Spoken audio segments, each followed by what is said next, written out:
uh, Mexico tribes, Mexica, which is the northern Mexican tribes.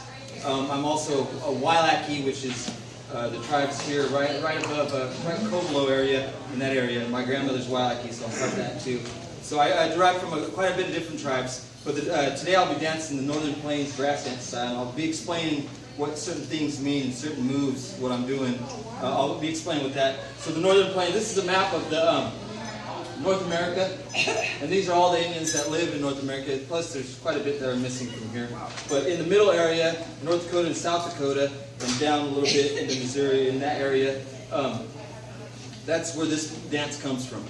It's a long time ago, everybody knows Buffalo Bill, right? That he put on the shows. That was a way for Indians, it was against the law for Indians to dance, to do dances. When they thought they were doing a dance, they thought they were trying to make a war party and start, uprisings. So when Buffalo Bill came around, he said, "Hey, I'll pay you some money, dance around here." So we said we hadn't danced in years because it was illegal. It was illegal to dance. So Indians in this area said, "All right, Buffalo Bill, we'll dance with you because we want to dance." So from that, we got powwows. So you see I have a number right here. When we dance, we compete with each other. So in the plains, here in California, there's everything. You can go gather food everywhere. But in the plains, there's buffaloes, and you go with the herds, and you have to travel. It's a little bit harder to get stuff, so you have to compete for stuff.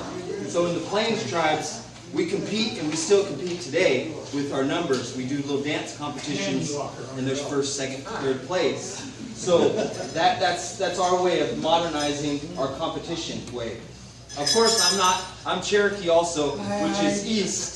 So they took over, a lot of tribes just took over these dances, powwow dances. You see big times where they have the flickers and stuff around here. That's their traditional ways. So in North Dakota and South Dakota, this is a traditional regalia outfit. Of course, once they started bringing fancy beads and fancy stuff, when we were first given coins, we just put those on our outfit because they look nice. So when the Asian people bring over the different silks and stuff, we seen it and we took it on and we put it and wore it. It's a prideful thing when you get something nice, you want to show it off. So when we got beads, we did the same thing. So we made different stuff. Right now we're going to do a prayer song, and then I'm going to do a little bit of dancing and then speak a little bit more. If anybody has any questions while I'm talking, just raise your hand and I'd be happy to answer. Question? No.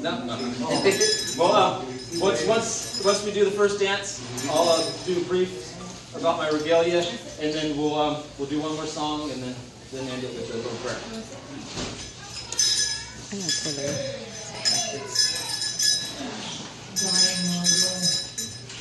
So I'm gonna lay this map on this first desk over here. If anybody would like to check it out, please take it.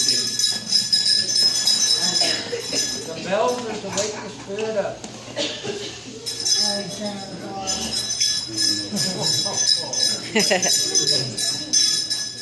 And then I'm the grass dancer. Down in the prairies, there's a lot of grass. And I guess I can explain now. This is supposed to represent the grass. So when I flow, it's supposed to be the swaying and the wind of the grass. Watch the feet. So traditionally, whenever the Plains Indians with teepees, they're the ones with the teepees. The Plains, they had the ones with the teepees. So whenever they wanted to move, the grass dancers would go and find a place and pray on it, and they'd dance and they'd pray. And when they danced, they didn't have bells, but they had hooves of the deer. And what this is to scare the snakes and scare the animals away while we're dancing, so they don't come up and bite us. It's also a way to hear the Creator, hear us with the drum. You want to say, "Hear me, hear me." Here in California, they have the clackers. You guys usually hear the clackers. It's a stick. It's so they can hear you. It carries your prayers up to the Creator. So we're going to do a quick dance, and then I'll do some explain that. Right, and then we'll do the regular grass dance, also the grass dance song. Right now I'm going to call the spirit in and send him home at the same time. We do that. Anyway, this will help you. If you feel you want to close your eyes and go with the song, okay? Good. Because go to your favorite place, do whatever you want, but you should watch the keel. Anyway. I haven't did this in a long time. so bear with me. I'm coming out of my shell slowly, and this is an honor to do this.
In the northern plains, we do what we see.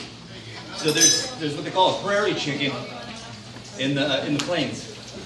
A little chicken, like a wild chicken, and they do certain things. They shake their arms when they're mating. They do certain calls. So that's what we represent.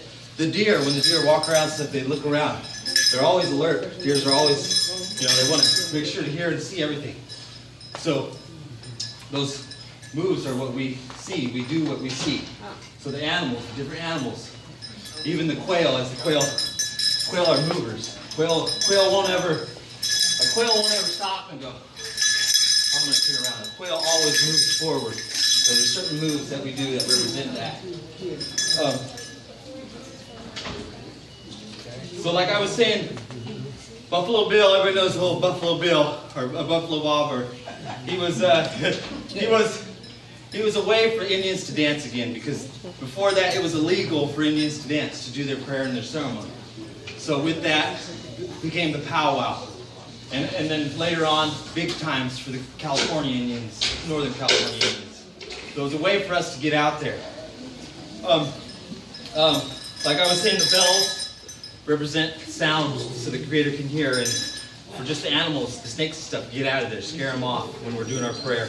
So like I was saying, we would go, the grass dancers would find the place, the new place they're going to live, dance and pray. So that's what we do. We dance and pray for the land, because behind us is the rest of the village, the elders and everyone else coming to live on the land. So we'd want to stomp it down, make it nice and flat for everyone, pray on it, so when they come to this land, they're going to be able to grow good stuff and live in a good way. But as we go up, this is sweet grass. It's a real nice smell. This is to just show that this is the grass that we would stomp originally. This right here, you may notice that it's not the same colors as my outfit. This is actually my brother's, but we're able to lend each other different items whenever we need to. As you can see, this is a golden-tailed eagle.